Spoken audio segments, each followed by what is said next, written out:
오늘은 하나님과 관계를 회복하고 뜻에 순종하라라고 하는 제목으로 오늘 이 시간 함께 각 가정에 있는 성도님들과 여기에 모인 분들과 함께 말씀을 나누도록 하겠습니다. 이제 부목을 나오기 전에 평택에서 우리 평택 하늘교회에서 단독 목회를 하고 있을 적 이야기입니다. 이제 아버지가 목사로서 목회를 하셨던 아버지께서 이제 은퇴 시기가 다가왔고 저도 이제 안수를 곧 눈앞에 두고 있었습니다. 그런데 이제 은퇴로 인하여서 아버지는 아버지대로 저는 저대로 그 문제를 가지고 어려운 시간을 보내고 있을 때의 이야기입니다. 제가 이제 그 상황에 처했을 때 그런 이야기는 또 소문이 빨리 돌아서 주위에서 참 여러 말들이 들려왔습니다. 어떤 분은 저를 생각해서 이 기회를 빌어서 좋은 자리를 찾아서 목회지를 찾아 나가야 된다. 또 그렇게 뭐 다른 것들은 그렇게 아버지 은퇴에 대해서 이렇게 매끄럽게 정리가 안 되고 이렇게 시끄러운 것은 또 이런저런 실수가 있어서 그렇다라고 하는 참 듣기 싫어도 들을 수밖에 없고 내가 이렇게 처하기 싫어도 이제 감당할 수밖에 없는 문제들이었습니다. 그럼에도 참 교인도 없는 작은 교회 담임자로서 참 할 수 있는 일이 별로 없었습니다. 참 아버지가 어려움에 처해 있어서 너무나 화가 나서 인간적인 마음으로 가서 그 사람들과 함께 한판 싸울 수도 없는 노릇이고 그냥 그렇게 할 수 없는 것이 없어서 어떻게 하면 좋을까 싶으면서 고민하고 있고 그와 동시에 참 부족한 인간이어서 한편으로는 마음 가운데 인간적인 욕심이 들기 시작했습니다. 참 아버지 은퇴 관련된 부분들이 잘 정리되면 좋겠고 그와 함께 남들이 그렇게 말했던 좋은 자리에 내가 가서 목회할 수 있으면 어떠느냐라고 하는 그러한 것들이 생각이 들기 시작했습니다. 그런데 참 정말 연약한 사람인지라 시간이 하루하루 지나가는데 제가 점점 그 욕심에 더 마음을 두기 시작하는 겁니다. 하나님의 뜻은 모르고 아무것도 모르는데 내 인간적인 욕심이 점점 더 드러나기 시작하면서 참 이 기회를 놓치기 싫었고 내가 누릴 수 있는 것들을 좀 누렸으면 너무 좋을 것 같았습니다. 그런데 어느 날 주님이 그것이 인간적인 욕심에 집중하고 있음을 일깨워 주셨습니다.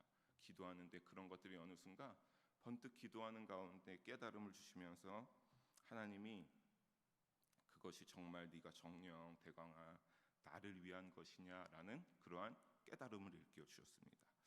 그래서 어떻게 할까 고민해 하다가 2주간 저녁을 금식하면서 작정 기도를 해야겠다고 대뜸 아내한테 이제 말을 했습니다. 그래서 아내도 또 다행히 같이 하겠다라고 해서 저녁마다 금식을 하고 아내와 어렸던 다은이를 데리고 교회에 나가 기도하기 시작했습니다. 참 단위에 무릎을 꿇고 기도를 하면서 욕심 부렸던 것부터 시작해서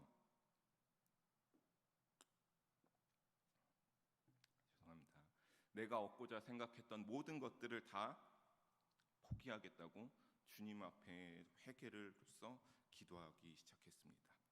그러면서 내가 나에 관련된 것들, 내가 뭐 욕심 부렸던 것들, 주님 내가 좀 누리고 싶었던 것들 내가 다 내 것이 아님을 내가 주님 앞에 결단합니다. 다 나랑 상관없는 겁니다.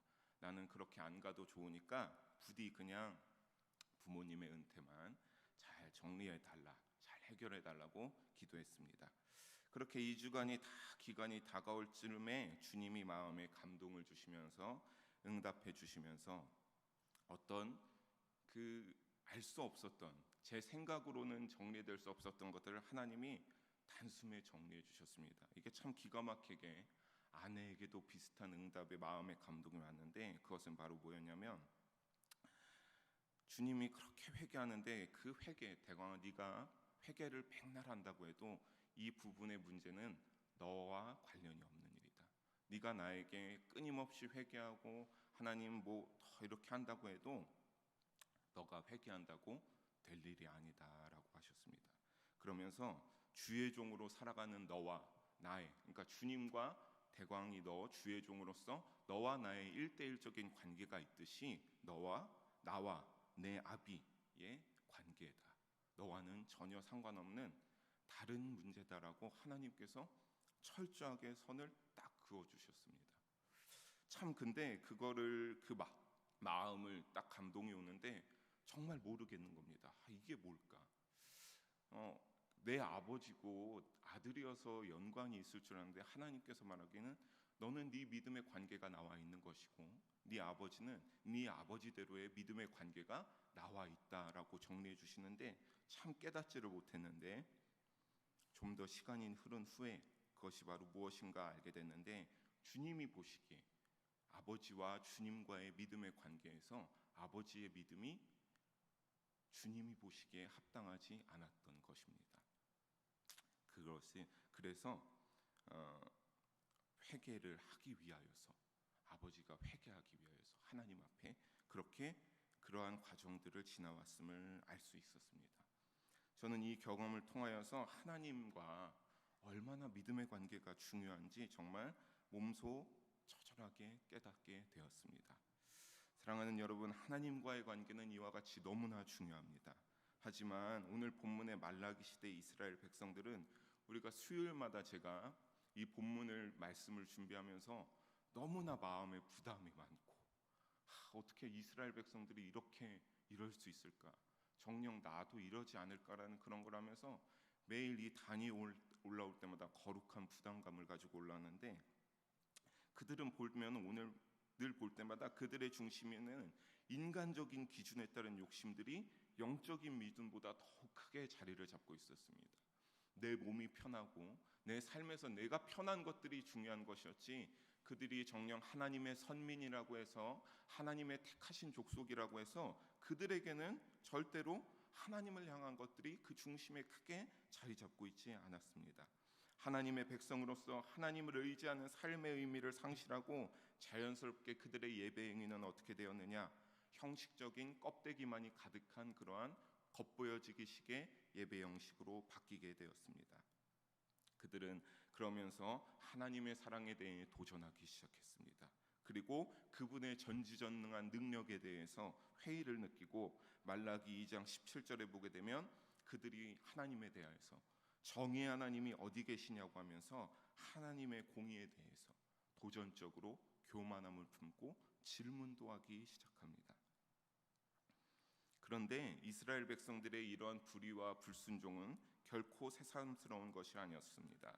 우리가 오늘 말씀 7절에 보게 되면 그들의 조상들 때부터 주님의 규례를 떠나 지키지 아니하였음을 지적하고 있기 때문입니다. 우리 7절 첫 번째 구절 한번 한 목소리로 읽어보겠습니다.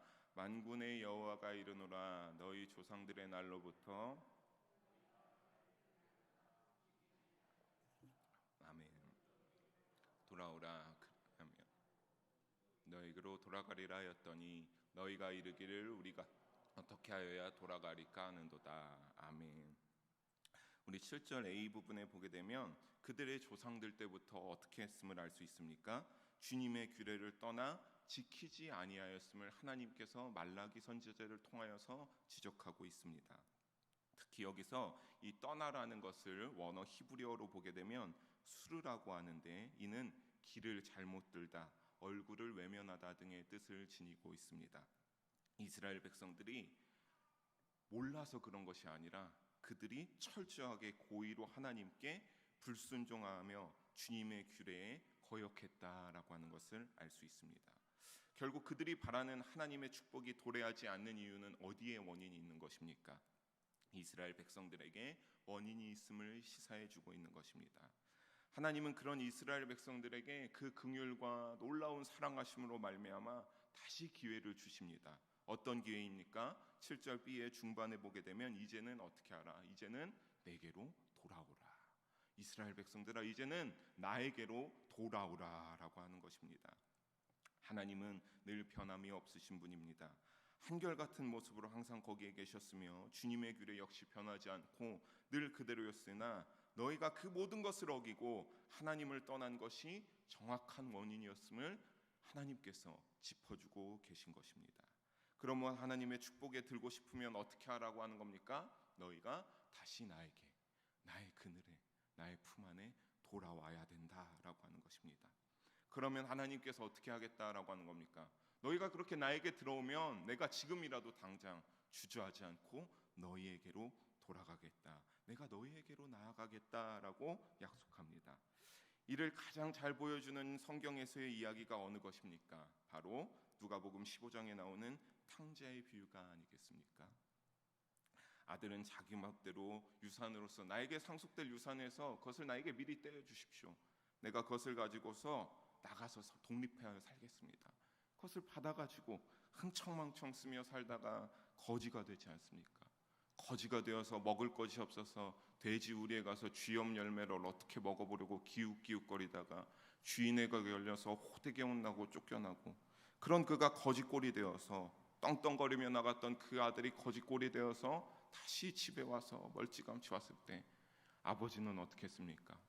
매일 언제 돌아올까 기다리던 그 아버지는 저 멀리 있는 거지꼴의 아들을, 거지꼴이었지만 보자마자 안고 빨리 가서 달려가 안아주고 다시 집으로 맞아들여서 아들의 지위를 회복시켜주지 않습니까? 그런데 여러분, 그 탕자가 그냥 돌아오지 않았습니다. 그 탕자는 자신의 욕심과 그러한 교만했던 잘못을 아버지께 뉘우쳤습니다. 그러면서 사실 그 부분에 보면 뭐라고 합니까? 아버지께 내가 여기서 종으로 살겠다라고 하지 않습니까? 하지만 아버지는 그런 것이 없었습니다. 네가 회개하고 잘못을 뉘우치고 돌아왔으니까 너는 오늘부터 다시 내 아들이다라고 하셨습니다. 즉 우리는 어떻게 돌아와야 하는 겁니까? 그냥 돌아가는 것이 아니라 회개하며 돌아와야 하는 것입니다. 참된 회개가 있지 아니하고선 하나님의 은혜와 축복을 기대하는 처사는 부질없는 헛수고입니다. 사랑하는 영일 성도 여러분, 육신의 정욕이나 마음의 어리석음으로 인해 하나님을 떠나시지 마시기를 주님의 이름으로 간절히 부탁드립니다. 혹 그러신 분이 계시다면 속히 하나님께로 돌아와 또 하나님께 돌아가기 위하여서 회개의 자리로 나아가 회개하기를 주님의 이름으로 부탁드립니다. 하지만 이스라엘 백성들, 그들은 오히려 뭐라고 반문하고 있습니까? 우리가 어떻게 해야 돌아가겠느냐라고 하나님께 반문합니다. 7절 마지막에 우리가 어떻게 해야 돌아가리까라고 하나님께 말합니다. 이것은 그들이 방법을 묻는 것이 아닙니다. 하나님, 우리가 어떻게 해야 돌아갈까요? 라고 하는 그런 의미이지만 그것이 아닙니다. 하나님을 향하여서 우리는 결코 여호와를 떠난 적이 없는데, 하나님, 우리 주님, 우리는 당신을 떠난 적이 없는데 왜 또 우리를 보고 당신에게 돌아오라고 말하는 겁니까? 우린 지금까지 당신을 떠난 적이 없습니다 라고 하면서 하나님께 반문하는 것입니다. 하나님은 그러한 교만한 반문을 품는 그들에게 방법을 알려주셨습니다. 나에게 회개하여 돌아오면 모든 것이 회복되며 품어주시겠다 하셨습니다. 그러나 이들은 어떡합니까? 자신들의 죄악과 불의를 인정하지 않습니다. 회개할 것이 없다고 하나님께 말합니다. 그러나 그런 이들은 끊임없이 교만한 태도를 유지하는 그들은 하나님을 향하여 이스라엘은 여전히 하나님은 사랑으로 품어주시겠다라고 하지만 그런 하나님을 향하여서 이스라엘은 여전히 교만하고 자신들의 죄악을 알지 못하는 교만한 태도를 고수하고 있습니다. 그래서 하나님과 이스라엘의 관계는 원활하지 못하고 그 관계는 어떻게 된 것입니까? 틀어져 버렸다라고 하는 겁니다. 더 이상 하나님의 택하신 족속이 아니요 하나님의 택하신 백성이 아니라 하나님과 이스라엘의 백성의 관계가 철저하게 틀어져 버려서 축복이 아닌 저주만이 가득한 것입니다. 여호와 하나님께서는 그래서 하나님으로부터 너희가 멀리 떠나 있다라는 사실을 입증하기 위해서 여러 죄악들 중에서도 무엇을 가장 특징적인 죄악 한 가지를 끄집어내시는데 그것이 바로 8절입니다. 우리 8절을 함께 한 목소리로 A, B절 다 함께 읽어보겠습니다. 사람이 어찌 하나님의 것을 도둑질하겠느냐? 그러나 너희는 나의 것을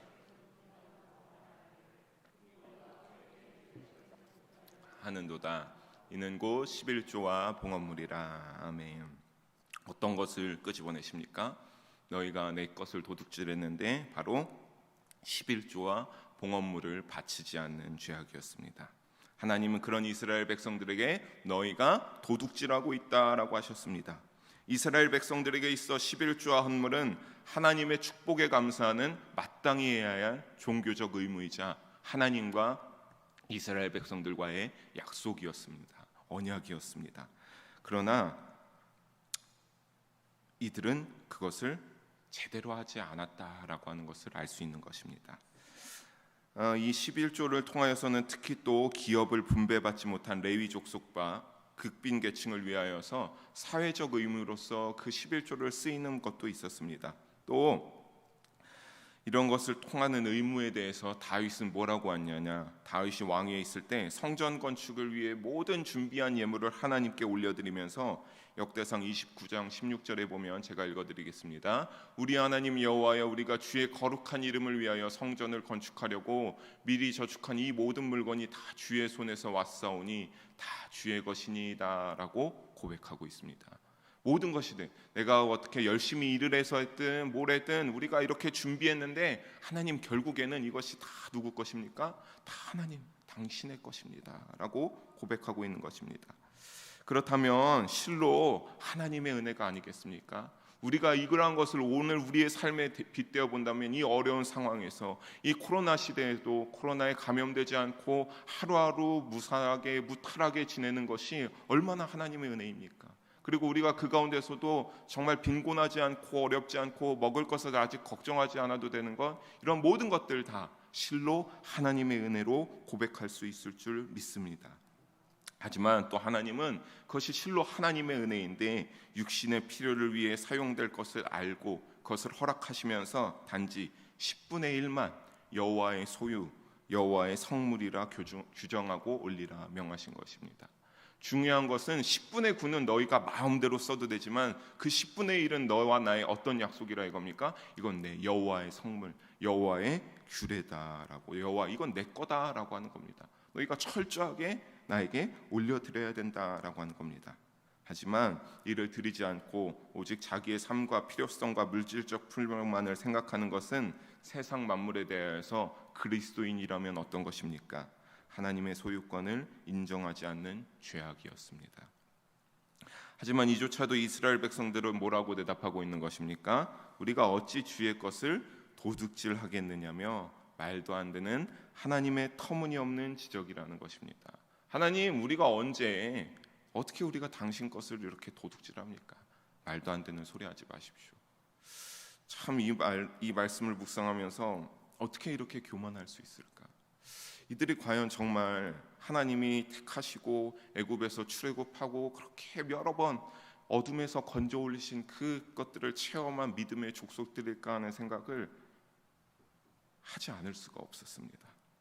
그들 가운데 얼마나 죄악이 이제는 가득했기에 무슨 죄를 저질렀는지조차 모르고 주님을 향해 불신앙적이고 반항적인 자세를 보이는 것을 보면 그들은 이미 그들의 상태는 어떠한 것입니까?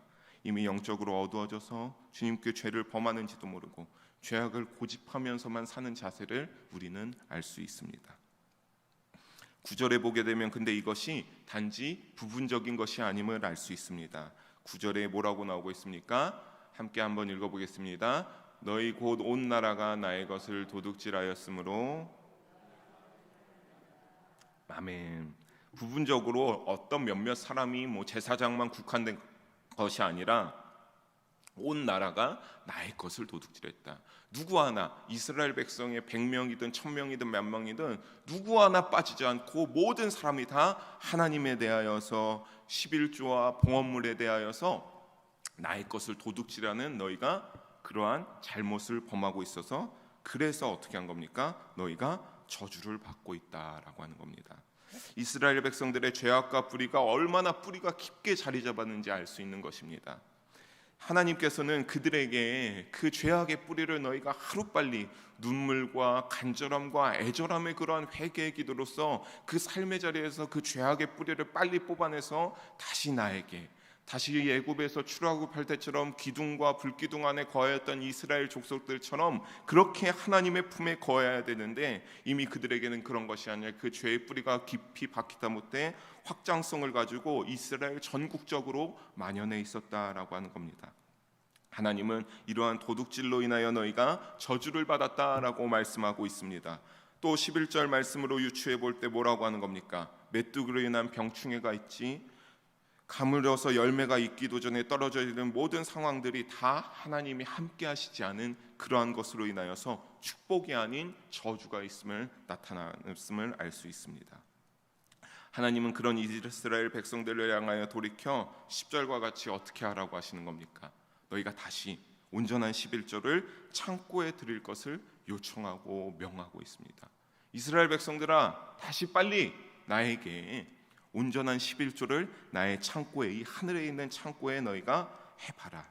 그렇다면 뭐라고 하십니까? 너희에게 내가 고기 쌓을 것이 없도록 붙지 아니하나 한번 보라. 너희 두 눈으로 한번 보라.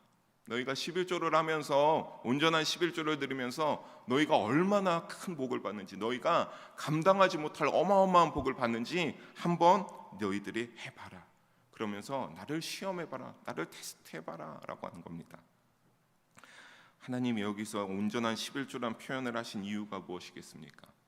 그들이 11조를 봉헌물을 안 올린 것이 아닙니다. 그런데 하나님께서 말하는 온전한 11조란 표현, 그것은 바로 그들이 신앙생활은 하지 아니한 것이 아닌데, 다만 아까 말씀드린 것처럼 굉장히 이제 그냥 죄악에 만연해서 뿌리처럼 형식적으로만 신앙생활을 했습니다. 그러다 보니까 내가 100만 원을 받아서 10만 원을 11조를 해야 되는데 거기서 그냥 적정선으로만 11조를 하고 그러한 껍데기 같은 하나님께 죄악을 범하였다라고 하는 겁니다. 즉 온전한 11조가 아니라 명목상 해야 되는, 율법을 지켜야 되는 11조로서 그렇게 드려왔다라고 하는 겁니다.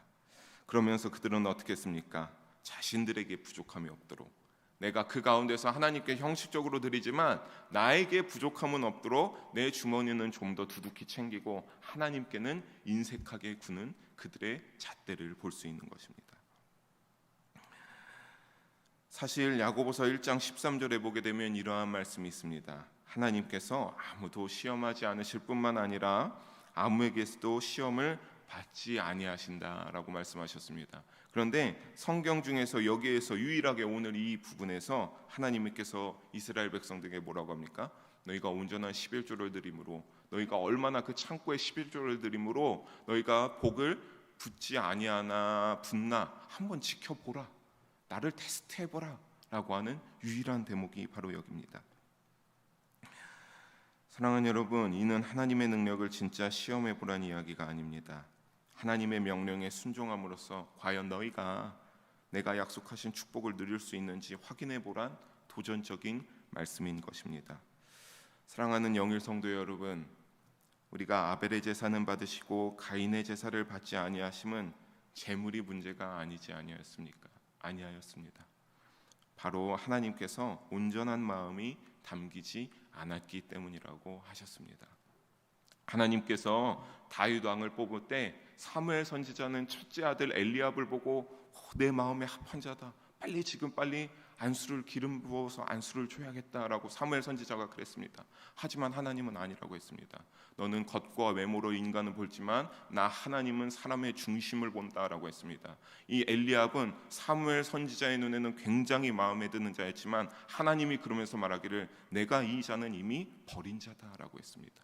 그러면서 그 후에 그 많은 일곱 아들, 어떤 아들들이 와도 하나님이 아니다, 사무엘 선지자의 아니다라고 했을 때 가장 초라하고 볼품없이 양이나 치다온 그 다윗이 사무엘 선지자에게 왔을 때 사무엘 선지자가 그 눈을 봤을 때 붉게 빛이 나고 사무엘 선지자의 눈에 확 다윗이 빨려 들어왔습니다. 그래서 하나님이 그때 바로 영적으로 응답하시면 뭐라고 했습니까? 바로 이다, 바로 사울 다음에 왕이 될 자가 바로 이 다윗이다라고 하면서 안수를 주라고 하셨습니다.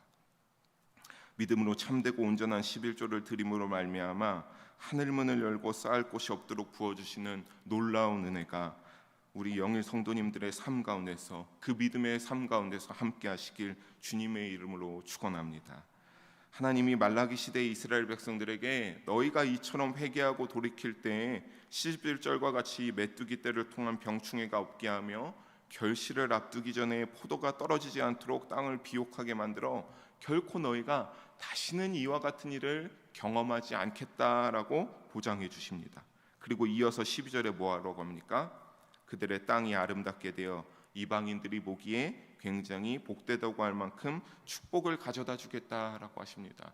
사실 이 말라기 시대의 이 이스라엘 백성들은 굉장히 여러 가지 외압적인 외압도 많이 받고 있었고, 성전과 장벽들을 건축하기 위해서 굉장히 가난한 상태였지만 그 주위에는 굉장히 그 악인이라 믿지 않는 자들은 부유했습니다. 그런데 하나님께서 뭐라고 합니까? 너희가 회개하고 나에게 온전한 11조와 봉헌물로 마음을 다하고 너희가 믿음으로 다시 죄악을 뿌리 뽑고 나에게 나오면 내가 그것이 우스워지도록 그들과는 다르게 더 그들이 부러워할 만큼 축복을 더하여 주시겠다라고 하시는 것이었습니다. 분명히 우리가 여기서 깨닫고 확신할 수 있는 것은 그들이 그 축복을 누렸는지 어땠는지 알 수는 없지만 우리가 확실히 깨닫고 확실히 알 수 있는 것은 무엇입니까? 우리 역시 하나님 앞에 온전한 믿음으로 의지하며 하나님과 나의 관계를 올바르게 유지해 나가고 주님의 말씀과 뜻에 순종할 때 우리에게도 어떻게 되는 겁니까? 주님의 약속은 분명히 이루어짐을 잊어서는 안 될 것입니다. 사랑하는 영일 성도 여러분, 말씀을 정리하며 오늘 말씀 제목을 우리가 그 영상 예배로 드리는 자리에서 우리 모인 분들께서 우리 다시 한번 읽어보겠습니다. 하나님과 관계를 회복하고 뜻에 순종하라. 사랑하는 여러분, 11조와 봉헌물에 대한 규례를 지키지 않았다라고 하는 것은 다시 한번 말씀드리지만 그 당시 이스라엘 백성들이 수많은 죄악들을 지은 것 중에 하나님이 하나 끄집어내서 딱 하나 말씀하신 그러한 것들 중에 단편적인 하나일 뿐입니다. 우리의 삶을 돌이켜보고 마음을 열어 생각해보면 단순히 내가 가지고 누리며 살 수 있는 모든 것들이 주님의 은혜요 복임을 시인하지 않을 수 없습니다. 사실 저도 그 초반에 제가 그 이야기를 하면서 왜 나만 그래야 될까? 안 그런 목회자 자녀도 많은데 왜 나만 그런 어려움에 처해야 될까? 참 그렇다. 참 뭐라고 할 수 없지만 참 마음이 참 그랬습니다. 그런데 거기서 그렇게 하면서도 참 돌이켜서 보게 되면 하나님이 끝없이 까맣게 때를 통하여서 큰 부족함 없이 물질적인 것들을 채워주시고, 쌀이 떨어질 만한 때쯤 되면 인근 큰 교회에서 김대강 전사님이 와서 쌀 가져가세요 하고, 얼마나 큰 그런 복을 누렸던 것을 고백하지 않을 수, 시인하지 않을 수 없었습니다. 하지만 결국 그런 우리가 작은 사소한 것들, 내 삶에서 감사를 누렸던 그러한 사소한 것들도 내가 하나님 앞에 하나님 감사요, 하나님의 인도다라고 시인하지 않는다면 그것은 내가 잘해서 그랬다고 하는 교만함으로 빠질 수밖에 없지 않겠습니까? 결국에는 우리 앞에 늘 축복과 저주의 길이 늘 공존하고 있는 것입니다. 그런데 거기서 축복의 길을, 저주의 길을 택할지는 결국엔 우리에게 달려있고 우리에게 선택에 따라 결정되는 것입니다.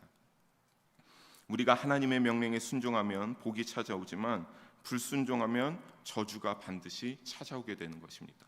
하나님이 더 이상 지켜주시지 않고 함께 하시지 아니하시기 때문입니다. 지금의 복을 누리고 오늘 말씀처럼 주님이 약속한 아름다움과 풍성함을 누리기 원한다면 하나님의 말씀과 뜻에 순종하는 삶을 사시기를 바랍니다. 하나님의 백성으로서 온전한 믿음의 관계를 유지하시기 바랍니다. 그래서 우리의 삶의 터를 친히 책임지고 지키시며 풍성함을 위하여 돌보시는 주님의 손길을 삶 속에서 늘 체험하는 우리 영일 성도님들 되기를 주님의 이름으로 간절히 축원합니다. 기도하시겠습니다. 사랑의 하나님 아버지, 오늘도 부족한 자를 통하여서 하나님의 귀한 말씀을 대언하게 하심을 감사합니다. 아버지, 나는 아무것도 아니어서 주님이 깨달음 주시지 않고 성령으로 충만하게 하시지 아니하였으면 이것도 아무것도 아닙니다. 주님 감사합니다. 아버지, 오늘 말씀의 깨달음처럼 우리 자리에서 영상으로 예배드리는 영일 성도님들 가운데 또 여기에서 드리는 모든 우리 영일 성도님들 가운데 주여 함께해 주시고 언제나 우리가 그 받은 복을 헤아려 보며 주님께 범사의 감사의 고백을 올려드리게 하여 주시옵소서. 사랑의 하나님 아버지, 그를 통하여서 우리가 하나님과의 관계를 회복하고 뜻에 순종하며 살아갈 수 있는 참된 믿음의 자녀들이 될 수 있도록 도우시고 이 땅 가운데서 예수의 향기를 품어가며 살아가는 참된 예수의 제자가 되게 하여 주시옵소서. 사랑이 많으신 예수님 이름으로 기도합니다. 아멘.